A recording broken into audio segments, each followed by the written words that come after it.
사도행전 6장 말씀입니다. 그때 제자가 더 많아졌는데 헬라파 유대인들이 자기의 과부들이 매일의 구제에 빠짐으로 히브리파 사람을 원망하니 12사도가 모든 제자를 불러 이르되 우리가 하나님의 말씀을 제쳐놓고 접대를 일삼는 것이 마땅하지 아니하니 형제들아 너희 가운데서 성령과 지혜가 충만하여 칭찬받는 사람 7을 택하라. 우리가 이 일을 그들에게 맡기고 우리는 오로지 기도하는 일과 말씀 사역에 힘쓰리라 하니 온 무리가 이 말을 기뻐하여 믿음과 성령이 충만한 사람 스데반과 또 빌립과 브로고로와 니가노르와 디몬과 바메나와 유대교에 입교했던 안디옥 사람 니골라를 택하여 사도들 앞에 세우니 사도들이 기도하고 그들에게 안수하니라. 하나님의 말씀이 점점 왕성하여 예루살렘에 있는 제자의 수가 더 심히 많아지고 허다한 제사장의 무리도 이 도에 복종하니라. 연결해서 디모데전서 3장 말씀입니다. 미쁘다 이 말이여 곧 사람이 감독의 직분을 얻으려 함은 선한 일을 사모하는 것이라 하미로다. 그러므로 감독은 책망할 것이 없으며 한 아내의 남편이 되며 절제하며 신중하며 단정하며 나그네를 대접하며 가르치기를 잘하며 술을 즐기지 아니하며 구타하지 아니하며 오직 관용하며 다투지 아니하며 돈을 사랑하지 아니하며 자기 집을 잘 다스려 자녀들로 모든 공손함으로 복종하게 하는 자라야 할지며 사람이 자기 집을 다스릴 줄 알지 못하면 어찌 하나님의 교회를 돌보리요. 새로 입교한 자도 말지니 교만하여져서 마귀를 정죄하는 그 정죄에 빠질까 하며 또한 외인에게서도 선한 증거를 얻은 자라야 할지니 비방과 마귀의 올무에 빠질까 염려하라. 이와 같이 집사들도 정중하고 일구이언을 하지 아니하고 술에 인박히지 아니하고 더러운 일을 탐하지 아니하고 깨끗한 양심에 믿음의 비밀을 가진 자라야 할지니 이에 이 사람들을 먼저 시험하여 보고 그 후에 책망할 것이 없으면 집사의 직분을 맡게 할 것이요. 여자들도 이와 같이 정숙하고 모함하지 아니하며 절제하며 모든 일에 충성된 자라야 할지니라. 집사들은 한 아내의 남편이 되어 자녀와 자기 집을 잘 다스리는 자일지니 집사의 직분을 잘한 자들은 아름다운 지위와 그리스도 예수 안에 있는 믿음의 큰 담력을 얻느니라. 아멘. 앉으시기 바랍니다. 다 같이 말씀에 앞서서 기도하도록 하겠습니다.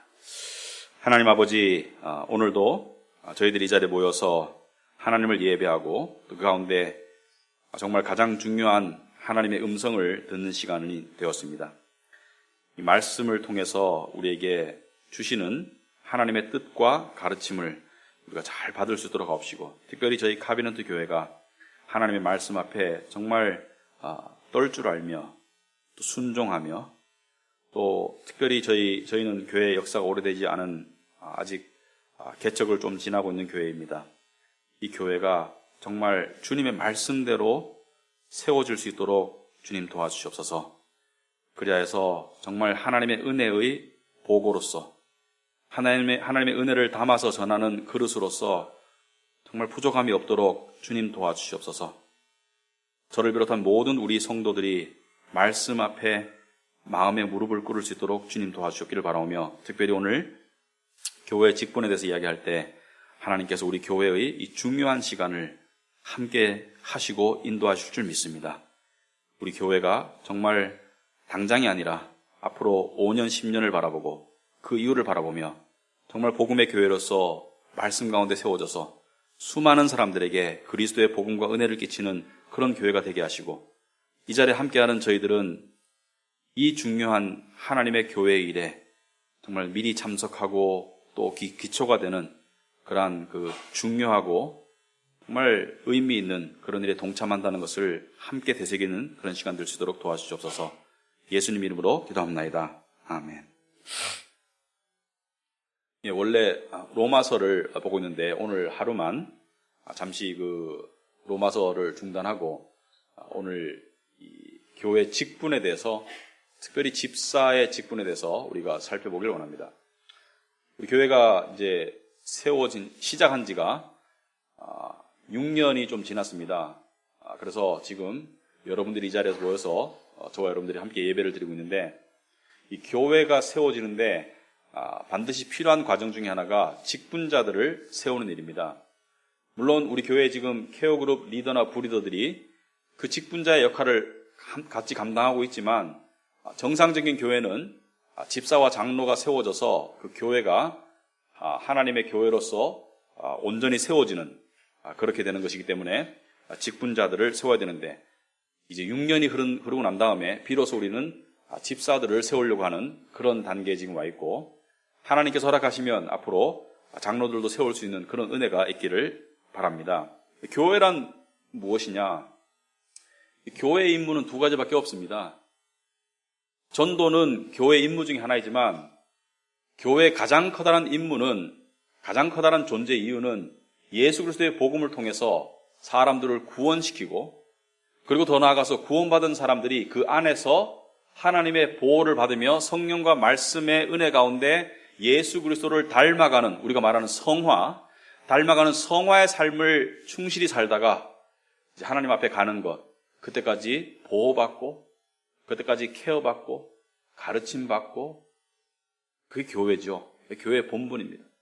근데 교회라는 것이요, 세상적으로 봤을 때는 참 교회가 나약하고 기진맥진할 때가 많은 것 같습니다. 왜냐하면 우리 주님께서 마태복음 9장 36절에 보시면 이 무리를 보시고 불쌍히 여기시니 이런 말씀이 있습니다. 여러분 주보에 나와 있는데요. 마태복음 9장 36절에 무리를 보시고 불쌍히 여기시니 이는 그들이 목자 없는 양과 같이 고생하며 기진함이라. 이에 제자들에게 이르시되 추수할 것은 많되 일꾼이 적으니 그러므로 추수하는 주인에게 청하여 추수할 일꾼들을 보내소서 하라. 자, 주님께서 무리를 보시고, 소위 말해서 교회를 보시고 주님께서 불쌍히 여기시고, 왜냐하면 그들이 목자 없는 양같이, 그러니까 인도하고 보살펴주고 먹여주는 양이 없는 그런 양떼들처럼 고생하면서 기진하고 있으니까 주님께서 그들을 불쌍히 여기시면서 우리에게 기도하라고 말씀하시기를 일꾼들을 보내달라. 여기서 말하는 일꾼들은 정말 하나님의 양을 주님의 마음으로 보살필 수 있는 그런 일꾼들을 보내달라, 이렇게 기도하기를 원하신다. 그래서 오늘날 참 안타깝게도 많은 교인들이 정말 상처받고 기진하고 그런 경우가 상당히 많습니다. 하나님의 교회에 일꾼들이 세워져야 되고, 그리고 더 나아가서 올바른 일꾼들이 세워져야 되겠죠. 교회를 이사야서에는 어떻게 비유하냐면 마치 상한 갈대와 같다. 하나님의 백성들이 이 갈대는 나약하죠. 바람이 불면 휘청거리고 나약한 것이 갈대인데, 상한 갈대라는 것은 무엇입니까? 자칫 잘못하면 부러질 수 있는 것이 상한 갈대죠. 그리고 더 나아가서 이사야서에 보면은 상한 갈대와 같고 꺼져가는 심지와 같은 것이 교회이다. 그래서 우리는 자칫 잘못하면 교회가 세상적으로 부유하고 풍요해서 그것을 자랑과 힘으로 삼기를 원하는 마음이 있지만, 하나님께서는 근본적으로 교회는 세상 속에서 그런 것이 아니다. 교회는 세상 속에서 정말 상한 갈대와 같고 꺼져가는 심지 같은 그런 것이 교회이지만, 놀랍게도 교회가 지탱되고 유지되고 더 나아가서 확산되는 이유는 바로 우리 교회의 머리 되시는 주님께서 상한 갈대를 붙잡아 주시고 꺼져가는 이 불이 꺼지지 않도록 막아주시는 은혜가 있기 때문에, 그래서 하나님의 교회가 패배하지 않고 그렇게 살아가는 것이다. 자, 그런데 주님은 이 일꾼들, 직분자들을 통해서 하나님의 교회를 보살피십니다. 여러분, 직분자가 무엇이냐? 교회 직분자라는 것이 있습니다. 직분이 무엇이냐? 직이라는 것은 자리죠, 자리. 분이라는 것은 나눌 분자입니다. 자리를 나누는 것이 직분자입니다. 각 교회마다 목사님이 있죠. 그러나 그 목사님 혼자 양들을 올바르게 보살피고 가르치기가 불가능합니다. 왜? 사람인지라 불가능합니다. 우리 교회가 크지도 않지만 저는 가끔 자주 솔직히 말씀드리면 자주 느낍니다. 정말 내 능력 밖이다. 정말 큰 교회를 담임하시는 목사님들 보면 어떻게 보면 참 어떻게 가능할까? 비법을 배우고 싶을 정도로 정말 저 하나 가지고 부족한 것 같은데, 그 부족한 저의 직을 나누는 것이, 분할해서 나누는 것을 직분자라고 합니다. 그래서 지금까지는 집사와 장로가 없는 상태에서 케어그룹 리더나 또는 주일학교 선생님들이나 여러분들이 직분을 나눠주셨기 때문에 우리가 교회를 이렇게 양들을 보살필 수가 있었지, 저 혼자로는 도저히 불가능한 것이 이 교회라는 것입니다. 자, 그런데 원래 초대교회가 생겼을 때, 이 오순절날, 예수님이 부활하시고 오순절날 이 성령이 강림하시고 난 다음에 베드로가 설교해서 이 초대교회가 생겼습니다. 초대교회가 생기고 난 다음에 초대교회를 사도들이 보살폈죠. 예수님의 직접 제자들인 사도들이 교회를 보살폈는데, 이 사도들이 교회를 보살피다가 집사가 없는 상태에서 집사 제도가 생겨나는 계기가 됩니다. 그것이 오늘 사도행전 6장인데요. 오늘 여러분들이 설교를 잘 들으셔서 교회의 집사는 무엇이고 장로는 무엇이고, 장로에 대해서는 오늘 더 자세하게 할 수 없지만 나중에 기회가 있으면 자세하게 하겠지만, 장로는 왜 세우고 집사는 왜 세우고, 장로의 직분은 무엇이고 집사의 직분은 무엇이고, 그래서 하나님이 원하시는 교회 질서가 무엇인가를 여러분이 익히셔서 여러분이 아주 성숙한 교인이 되시는 것이 상당히 중요하다고 생각합니다. 자, 그래서 집사가 왜 생겼느냐? 사도행전 6장에 보면은요, 이 유대교 교회가 예루살렘에 모입니다.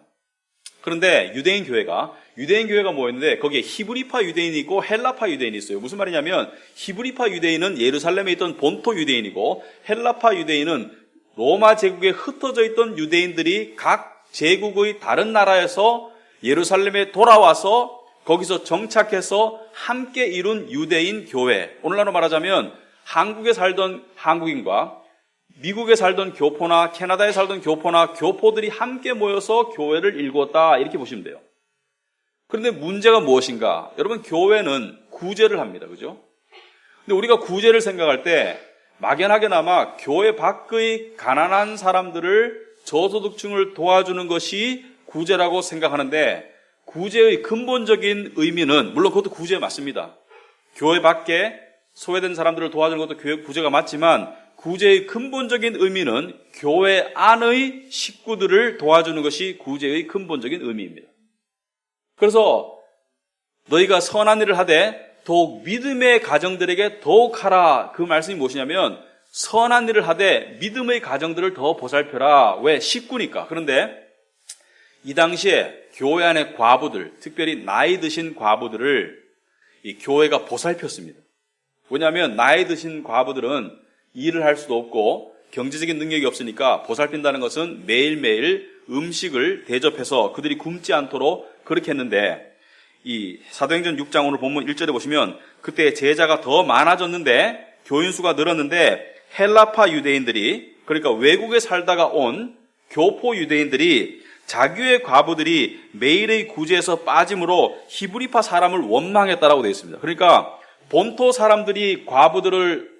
과부들은 보살피면서 외국에서 온 교포 과부들은 제대로 보살피지 않아서 그들이 매일의 구제에서 빠지니까 히브리파 사람들을 원망했겠죠. 왜? 너희는 본토 사람들만 보살피고 우리는 등한시하느냐? 문제죠. 교회가 평화롭게 말씀 가운데 자라가야 되는데 문제가 생겼습니다. 우리가 영적인 상태도 중요하지만 육적인 상태도 중요하죠. 영적으로 평강하면 육적으로도 영향을 받고, 육적으로 불편하면 영적으로도 영향을 받고, 그래서 교회도 영적인 공동체이면서 육적인 공동체이다.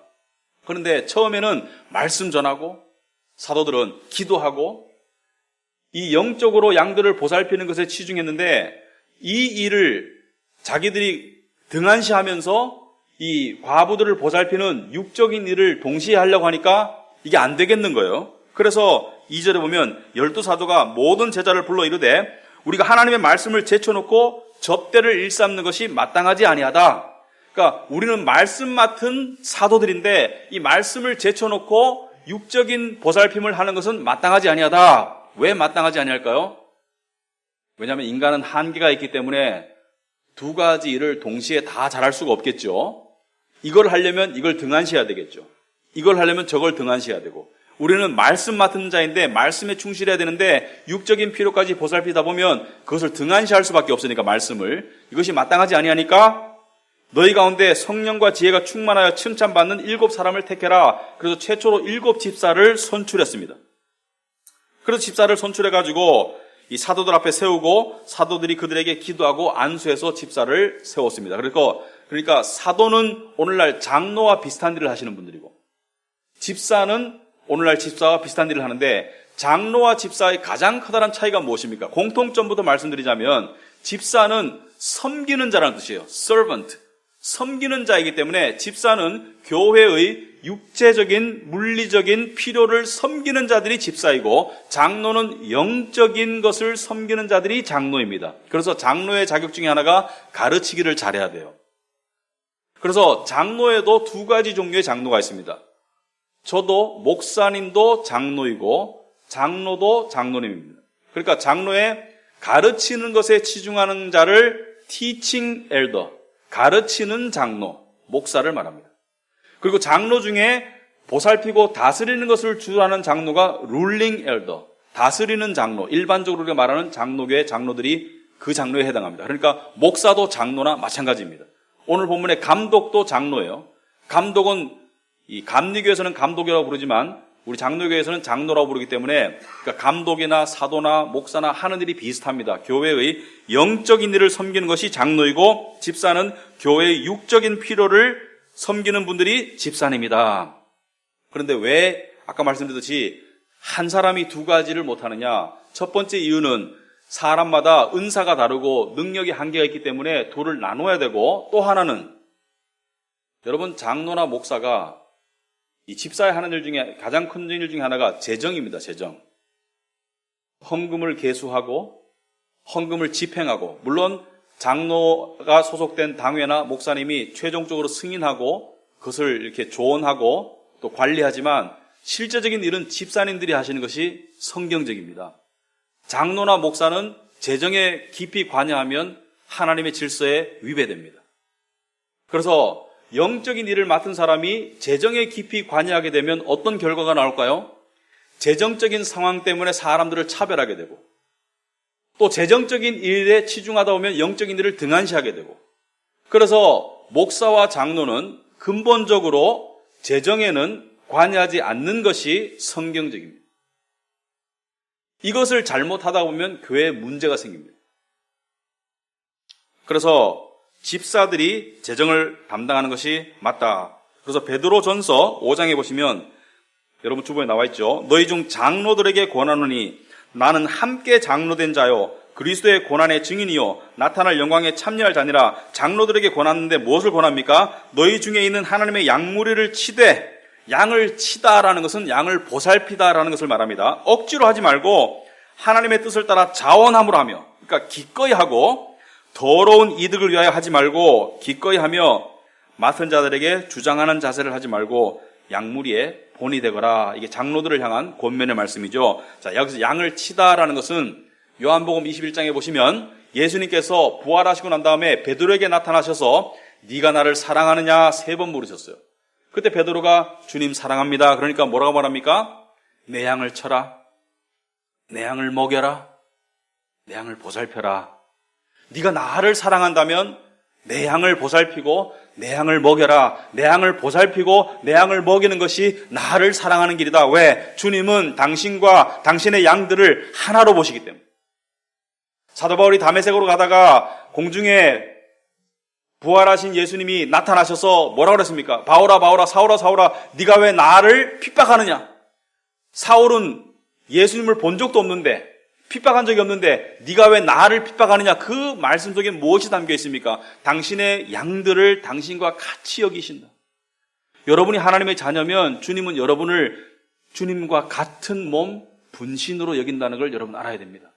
그래서 그것을 깨닫는 사람이 정말 하나님의 사랑을 깨닫는 것이죠. 내 양을 치라, 내 양을 먹이라, 더러운 이득을 위해서 하지 말아라, 세상적인 욕심을 위해서 하지 말아라, 말씀에 몰두하기 위해서 물리적인 부분, 재정적인 부분은 집사들에게 맡기고 오로지 말씀과 교회 양들을 보살피는 일에 전념해라. 이것이 성경의 원리인데 이것대로 하지 않는 경우에는 문제가 생깁니다. 여러분, 우리 교회는 지금까지 집사가 없었습니다. 하지만 예산위원회가 있어서 성도들이 예산을 집행하고 성도들이 예산을 만들고 쓰고, 회계팀이 있어서 회계팀에서 헌금을 계수하고 관리하고, 지금 그렇게 해왔었습니다.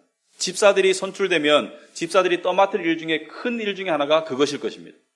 왜 그렇게 했느냐? 왜 그렇게 했냐면 성경이 그렇게 가르치기 때문입니다. 그래서 저는 재정을 직접 관여하지 않습니다. 목사지만. 왜? 그것은 제 일이 아니기 때문에. 그것은 집사들이나 성도들이 할 일이지 장로나 목사가 할 일은 아닙니다. 물론 조언하고 그것을 승인하고 감독할 역할은 하지만 그것은 목사나 장로들이 할 일이 아니고 집사들이 할 일이다. 자, 집사들이 할 일에 여러 가지가 있습니다. 육체적인 물리적인 것을 보살피는 것, 수련회를 계획하는 것, 봉사활동하는 것, 물질적으로 힘든 성도들을 보살피는 것, 교회 건물을 관리하는 것, 여러 가지를 관리함을 통해서 성도들이 편안하게 신앙생활을 할 수 있도록 보살피는 게 집사 역할이고, 장로와 목사 역할은 그 성도들을 영적으로 보살피고 보듬어주고 말씀을 먹이고 그런 것이 장로와 목사의 역할인데, 이제 우리 교회가 집사를 선출해서 그런 역할들을 일임할 수 있는 사람들을 우리가 뽑기를 원하는데, 그렇다면 집사는 어떤 자격을 가져야 되는가? 성경은 어떤 자격을 가져야 되는가? 거기에 대해서 이야기하고 있는데, 어떤 자격을 가져야 됩니까? 집사는 부자여야 되나요? 집사는 사회적인 지위가 높아야 되나요? 그런 말씀은 성경에 없습니다. 장로는 돈이 많아야 되나요? 그런 말씀도 성경에 없습니다. 집사의 자격은 무엇입니까? 8절에 보면 이와 같이 집사들도 정중하다는 것은 사람을 대하는 태도나 인품이 매너가 있는 사람, 소위 말해서 신앙 인격을 갖춘 사람이 집사가 된다. 성품과 행동이 타인의 모범이 되는 사람, 그리고 일구이언을 하지 않는 사람, 한 입으로 두 소리 하지 않는 사람, 자기가 한 말은 책임지는 사람, 그러니까 말에 신중하고 말을 한 것을 책임지는 사람이 집사가 돼야 된다. 그리고 더 나아가서 술에 인박히지 않는 사람, 술에 인박힌다는 것은 술에 중독되지 않는 사람. 자, 성경적으로 볼 때 술을 마시는 것 자체는 술은 음식이다. 그래서 술을 마시는 것 자체는 죄가 아니지만 술 취하거나 술 주정뱅이가 되는 사람들은 집사가 될 수 없다. 장로도 마찬가지입니다. 똑같은 얘기를 하고 있습니다. 장로도 술에 취하지 않는 사람이라고 이야기하고 있습니다. 그렇지만 또 집사는 내가 술을 마셔서 시험에 들게 할 수 있는, 실족할 수 있는 사람이 옆에 있으면 술을 안 마시는 절제가 가능한 사람이 집사가 돼야 됩니다. 뭐냐면 양들을 생각해야 되기 때문에. 그리고 더러운 이득을 탐하지 아니하는 사람. 여러분, 더러운 이득을 탐할 때가 있잖아요. 돈을 만지다 보면. 돈을 자기 유리하게 쓴다든지, 돈을 자기 권력이나 자기 영향력의 기반으로 삼는다든지, 또는 심지어 횡령하고 착복하는 경우도 정말 있어서는 안 되지만 교회 안에서 있을 때가 있습니다. 그래서 절대로 돈은 한두 사람이 만져서는 안 됩니다. 돈은 여러 사람이 같이 지혜를 모으고 사용하고 관리해야지 그런 일을 방지할 수가 있습니다. 그래서 돈을 사랑함에 유혹을 이길 수 있는 사람이 집사의 자격이다. 또한 집사는 돈에 관해서 하나님 앞에 충실한 청지기의 삶을 살아야 됩니다. 하나님의 것을 탐하지 않고 하나님께 드리는 그러한 삶을 사는 사람이 집사의 자격이 있습니다. 그리고 9절에 깨끗한 양심의 믿음의 비밀을 가진 자라 할지다. 자, 깨끗한 양심과 믿음의 비밀이 따로 된 것이 아니라 믿음의 비밀을 깨끗한 양심으로 붙잡는 자가 집사가 된다. 자, 여러분, 믿음의 비밀이 무엇입니까? 이 비밀이라는 것은 세상 사람들은 알 수 없는 것이 비밀이죠. 세상 사람들은 깨달을 수 없는 것이 비밀인데, 이 믿음의 비밀이 무엇입니까? 바로 이 세상은 멸망을 향해 나아가고 있는데, 정말 우리가 시시각각 죽음을 향해 나아가고 있는데, 이 죽음 뒤에 하나님의 영원한 심판이 있는데, 그 심판에 의하면 죄의 싹은 사망이고 모두가 지옥 갈 수밖에 없는데, 이 현실에서 하나님께서 당신의 아들을 주셔서 그 아들이 내 죄를 위해서 십자가에 죽으시고 부활했다는 것을 믿으면 그 믿음을 의로 여기시고 하나님의 자녀로 삼아주시고 구원의 은혜를 베풀어 주시는 이 하나님의 구원의 역사가 비밀입니다. 이 비밀을 선한 양심으로 붙잡는다는 것은 무엇입니까? 이 비밀을 깨끗한 양심으로 붙잡는다는 것은 이 믿음의 비밀, 복음의 비밀을 혼탁하게 하지 않고 중심에 놓고 깨끗한 양심으로 그것을 계속 바라보고 지키고 믿어나가는 그 사람이 집사가 될 수 있다. 여러분, 교회가 제일 중요한 게 무엇입니까? 믿음의 비밀이 제일 중요하죠. 건물이 아니죠. 어떤 다른 게 가장 중요한 것은 무엇입니까? 가장 중요한 것은 바로 복음이죠. 예수 그리스도를 통한 구원의 은혜를 믿는 것을 깨끗한 양심으로 붙잡는 사람. 그러니까 복음을 중히 여기고 그것을 교회 안에서나 교회 밖에서나 성실히 믿고 살아가는 사람. 삶 가운데 그 은혜가 나오는 사람. 복음이 가장 중요합니다. 복음이. 그래서 10절에 보면 이에 이 사람들을 먼저 시험하여 보고 그 후에 책망할 것이 없으면 집사의 직분을 맡게 할 것이다. 그러니까 그 사람이 어떤 사람인지 시간을 두고 관찰해 보라는 거예요. 얼핏 보기에는 자격이 있을 것 같고 능력이 있을 것 같지만 새로 믿은 사람도 안 되고 이 교회에 나온 지 얼마 안 된 사람도 안 되고 어느 정도 시간이 지나면서 저 사람이 저런 자질이 있는가? 사실은 자질 있는 사람 하나도 없습니다. 이 지금 말한 자질을 갖춘 사람, 다 갖춘 사람 하나도 없습니다. 완전하게. 왜? 우리는 이 자질을 다 갖추지 못해요. 오직 한 분이 이 자질을 가지고 계십니다. 주님이십니다. 주님이 진정한 집사요 장로이십니다. 그렇지만 그래도 여기 근접한 사람, 이쪽으로 나아갈 수 있는 자질이 보이는 사람, 그런 사람들을 뽑는 것이 우리의 책임이다. 그래서 먼저 시험하여 보고, 먼저 관찰하여 보고, 그 사람과 시간을 보내보고, 그래서 정말 교회마다 일정 기간 그 교회에서 신앙생활을 하는 가운데 그런 자질이 검증된 사람을 후보로 내세우기를 원합니다.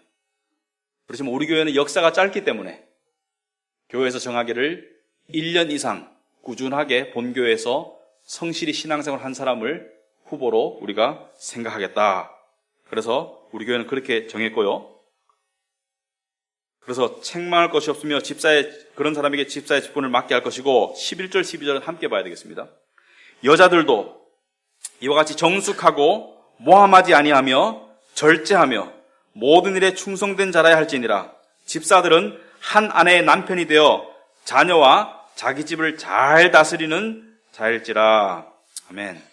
자, 여기서 11절에 여자들은 이렇게 되어 있는데요. 두 가지 해석이 가능합니다. 하나는 여자 집사들은 이렇게 할 수 있고요. 두 번째는 아내들은, 그러니까 집사가 되는 사람들의 아내들은 이런 자질을 갖춰야 된다. 근데 저는 두 번째 해석을 말씀드리겠습니다. 우리가 지금 합동측이기 때문에 여자 안수 집사 제도가 없기 때문에 두 번째 해석을 말씀드리면, 자, 여자들도 아내들도 이와 같이 정숙하고 모함하지 아니하며 남 험담하지 아니하고 절제하며 모든 일에 맡은 일에 충성스러운 아내들이 돼야 된다. 여러분, 왜 그렇습니까? 아내의 보조와 도움 없이 교회에서 직분자의 역할을 할 수 있는 남자는 없습니다. 목사도 마찬가지고 장로도 마찬가지고 집사도 마찬가지고 심지어 케어그룹 리더도 마찬가지고 아내의 지지와 도움 없이 그런 직분의 역할을 할 수가 없기 때문에 그래서 아내들에게도 그런 자질을 요구하는 것입니다. 믿음이 함께 성숙한 자라야지 그 남편이 교회의 직분의 역할을 할 수가 있지. 남편이 믿음이 아무리 좋아도 아내가 믿음이 좋지 않고 행실이 올바르지 않으면 그 자리를 감당하기가 불가능하죠.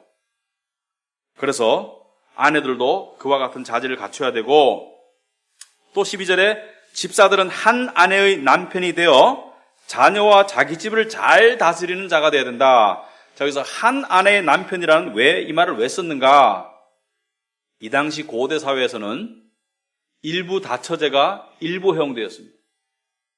그래서 한 남자가 여러 아내를 거느리는 경우가 있었기 때문에 그런 경우에는 자격이 안 된다. 왜 안 됩니까? 하나님의 원래 법칙이 한 남자와 한 여자가 결혼을 하는 것이 원래 법칙이지 한 남자와 여러 여자가 결혼하는 것은 하나님의 원래 법칙이 아니기 때문에 한 남자와 한 여자가 결혼하는 것이 진짜 결혼이고 그 속에서 사는 남자가 집사의 자격이 있다. 그리고 자녀와 자기 집을 잘 다스리는 자야 된다. 이것은 장로의 자격도 마찬가지예요. 4절로 오면 장로의 자격도 똑같은 얘기를 하고 있습니다. 무슨 말이냐? 자기가 가장으로서 책임을 하고 정말 아내와 자녀를 잘 다스리고 잘 섬기는 그 사람이 교회라는 하나님의 집을 다스리고 섬길 수가 있지, 집을 제대로 못 다스리는 사람이 어떻게 집사의 자격을 가질 수가 있느냐, 이런 뜻입니다. 자, 그렇다면 한 가지 의문이 있습니다. 총각은, 요즘 총각들이 많죠, 싱글들이. 총각은 집사나 목사나 장로가 되면 안 되는가? 어떤 교단은 된다 그러고 어떤 교단은 안 된다 그러고. 20세기 유명한 그 존 스토트 목사님은 총각이시지만 목사님이세요. 우리가 잘 아는 사도 바울도 결혼을 안 했지만은 사도로서 섬겼습니다. 그러므로 총각이 집사나 장로가 독신이 집사나 장로와 목사가 될 수 없다라고는 말할 수 없지만 말씀에 비추어 봤을 때 결혼한 경우가 그 역할을 좀 더 합당하게 할 수 있는 것 같다 이렇게 볼 수는 있겠죠. 그러나 독신이라고 그 일을 할 수 없다라고 말할 수는 없는 것 같습니다. 자, 그래서 자기 집을 잘 다스리고 이러한 9절부터 이 8절부터 이 지금 12절까지의 자격이 되는 사람을 집사로 뽑아야 된다. 그리고 마지막으로 집사의 직분을 맡은 사람, 그것을 성실하게 잘 수행하는 사람들을 향한 하나님의 축복이 있습니다. 자, 이것은 집사뿐만이 아니라 장로도 마찬가지고 케어그룹 리더도 마찬가지고 주일학교 교사도 마찬가지고 교회에서 직분을 잘 맡은 사람들은 어떤 하나님의 은혜가 있습니까? 13절에 오시면 이거 다 같이 한번 읽어보겠습니다. 시작. 집사의 직분을 잘한 자들은 아름다운 지위와 그리스도 예수 안에 있는 믿음의 큰 담력을 얻느니라. 자, 여기 보면 집사의 직분을 잘한 자들은, 장로의 직분을 잘한 자들은, 목사의 직분을 잘한 자들은, 케어그룹 리더의 직분을 잘한 자들은, 잘 감당하는 자들은 아름다운 지위라는 것은 주위의 칭찬과 존경을 받게 된다. 여기서 칭찬과 존경이라는 것은 우쭐한 것이 아니죠. 저 사람 참 장로로서, 저 사람 참 집사로서, 저 사람 참 케어그룹 리더로서 모범이 된다. 정말 양을 보살핀다. 그러면 칭찬이 있고 또 그를 향한 존경이 있습니다. 이 교회 안에 필요한 거예요. 권위주의는 잘못됐죠. 강압적이고 이런 거는. 그렇지만 진정한 존경과 권위는 필요하죠. 정말 그 자리에 있는 사람을 존중해주고 권위에 순종해라고 말씀하셨듯이 정말 성경적인 권위를 순종하고 존중하려면 그 인물이 그렇게 돼야 되겠죠. 그래서 그렇게 잘 섬긴 자들은 아름다운 지위가 주어집니다. 그리고 더 나아가서 그리스도 예수 안에 있는 믿음의 큰 담력을 얻느니라. 자, 큰 담력을 얻는다. 이게 무슨 말이냐? 여러분, 담력이라는 것은 확신을 말합니다. 확신. 여기서 말하는 담력이라는 것은 그리스도 예수 안에 있는 믿음을 정말 확고히 가지게 된다. 왜 그렇습니까? 왜 그러냐면요. 여러분, 교회 직분을 하다 보면 두 가지 상황을 접하게 되죠. 여러분이 케어그룹 리더나 이렇게 섬겨보시면 두 가지 상황이 있습니다. 첫째는 기분 좋고 은혜로운 상황이 있어요. 막 사람들도 잘하고 교회도 평안하고 또 말씀도 열심히 먹고 또 친교도 있고 기분 좋죠. 감사하고. 한편으로는 뭐가 있습니까? 역경도 있어요. 힘든 일이 있어요. 시험이 들 때가 있습니다. 사람들이 잘 안 따라주고 또 사람들이 쓰러지고 또 여러 가지 사탄의 시험도 있고 여러 가지 시험들이 있습니다. 직분자들은 그것을 직접적으로 알아요. 왜? 교회의 살림을 도맡아 있기 때문에. 예를 들어서 집사가 교회를 살림을 도맡아 있는데 여러분 재정적으로 대부분의 교회들이 힘듭니다. 풍족한 교회는 정말 손가락 꼽고 정말 많은 교회들이 힘들게 교회를 꾸려나가고 있습니다. 우리 교회도 매년 예산을 세우지만 항상 드는 생각이 이게 가능할까? 집사들이 예산을 세우면서 이게 가능할까?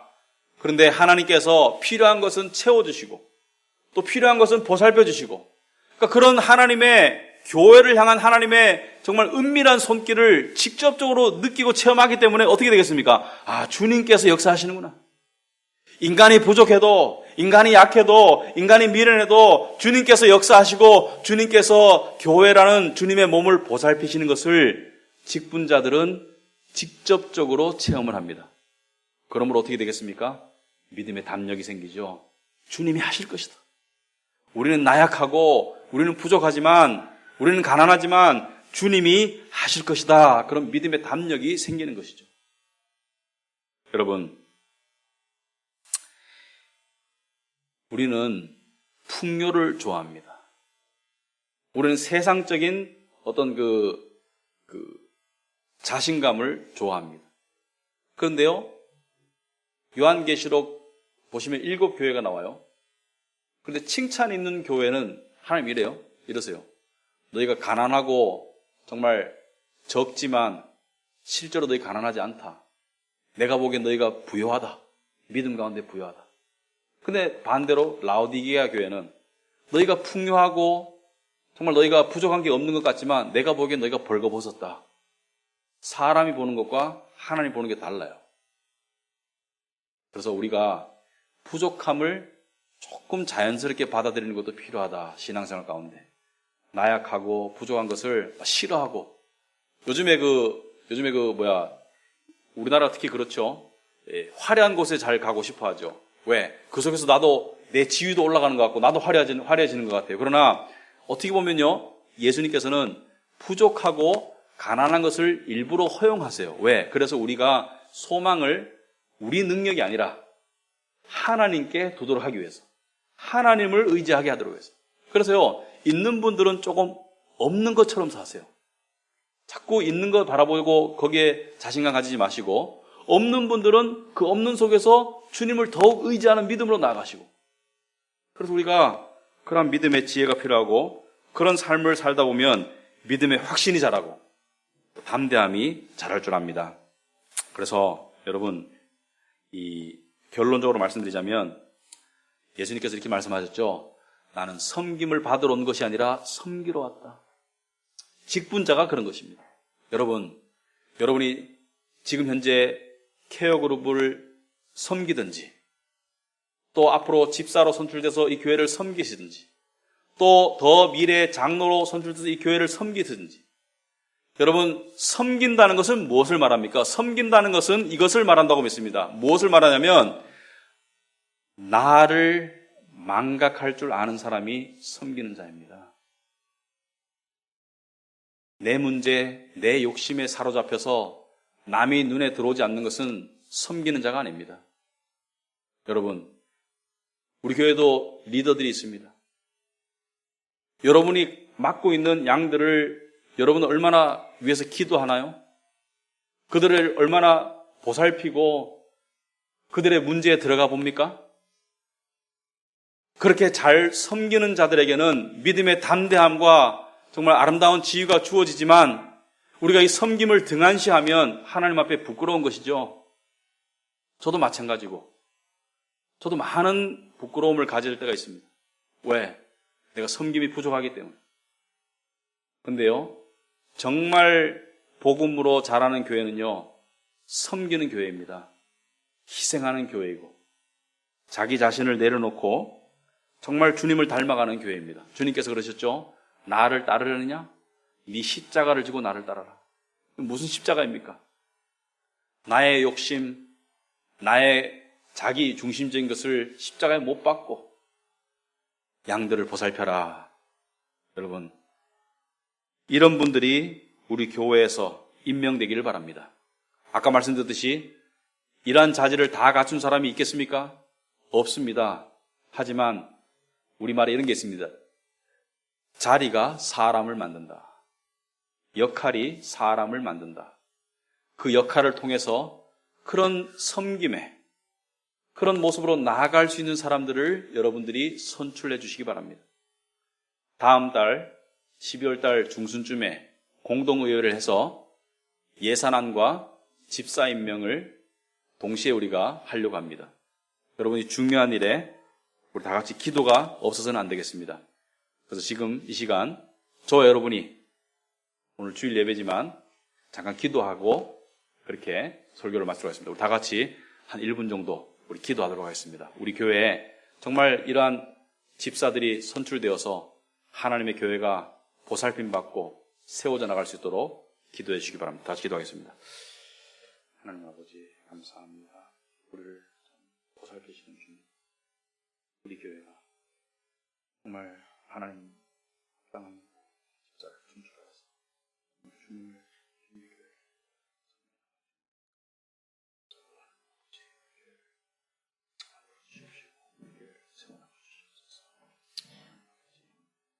하나님께서 인도하시고 하나님께서 지켜야 주시고 하나님 아버지 많은 것이 부족하고 많은 것이 모자란 교회지만 하나님 아버지께서